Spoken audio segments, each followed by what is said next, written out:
राज्यात उन्हाचा तडाखा दिवसेंदिवस तीव्र होत असून भारतीय हवामान विभागानं आगामी 2 दिवसात तापमानात मोठी वाढ होण्याचा अंदाज वर्तवलाय. विशेषतः विदर्भात उष्णतेच्या लाटेची शक्यता असल्यानं नागरिकांना सतर्कतेचा इशारा देण्यात आलाय. कोल्हापुरात तापमानाचा पारा वाढत चाललाय.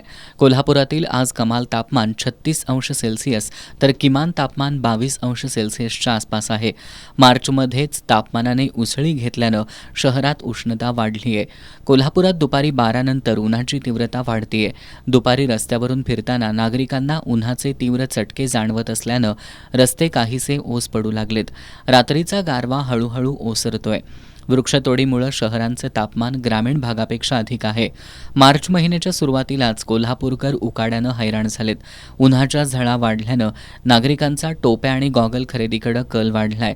तसंच थंड पदार्थ आणि फळं खात तसंच पोहण्याचा आनंद घेत कोल्हापूरकर थोडासा विसावा घेत आहेत. एप्रिल महिना अधिक दाहक राहणार असल्याची प्रचिती गेल्या 4 दिवसांपासून कोल्हापूरकरांना येतेय.